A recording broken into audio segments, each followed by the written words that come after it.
I'm here with Jen Sexton, creator and producer of China Through My Eyes, and we're going to talk all about the project and find out a little bit about what she did to create it and what it's going to look like in the future. So this is a really cool project.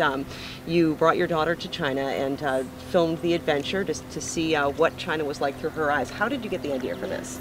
Well, the two girls, Ava and Sophie, are ages 7 and 8, and through watching them, they're both very bright girls, very adventurous girls. They love to get out and experience things. Just watching them together, watching them experience things here on Cape Cod, and we thought how wonderful to expand that into other areas. We love to travel, and it just seemed like a natural progression. So children really do have a unique perspective on things. They'll often see things that adults won't see. The things that stood out to them during the experience weren't necessarily the things that we would have pointed out. When someone asks us, what is China like?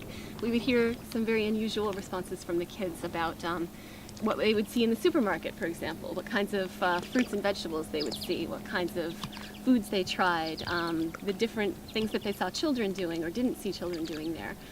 Were things that an adult wouldn't necessarily pick up on or notice or think was the thing to point out. Was this their first time traveling out of the country? It was the first time for Ava to travel out of the country. Sophie travels quite a bit, so she had been out of the country, although not to this particular part of the world, so that was new to both of them.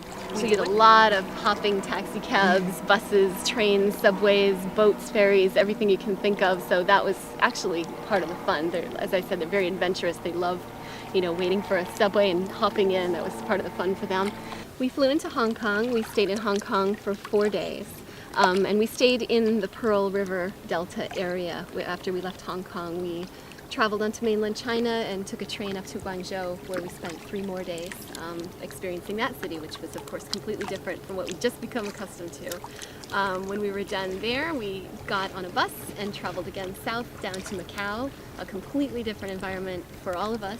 Obviously, China is incredibly culturally different from what they're used to here on Cape Cod or Yes. even in the rest of the United States. So what was their reaction Yes. to the shift in culture?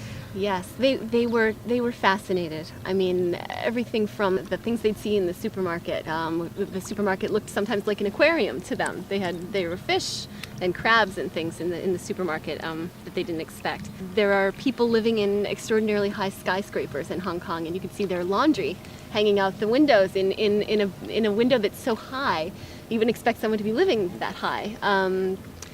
Things like that they reacted to. The city streets just thronged with people.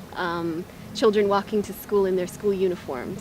These were things that they hadn't really seen in that way. It was not part of their experience thus far. I would imagine that whole experience gave them a broader picture of what the world was like and kind of enhanced their worldview. Did they mention those types of things after you got back? Yes. We saw them in their drawings. We heard them talking about it to friends, explaining it to family, and the details of what they thought was important to mention on their return trip to the people they saw was fascinating. So all along the way, of course, you were videotaping and talking and interviewing, and so now you're going to take that and turn it into a series of films, Yes. China Through My Eyes. So tell me a little bit about the process and what it's going to look like once you're all done. Well, they're going to be short format videos, about 5 to 8 minutes in length.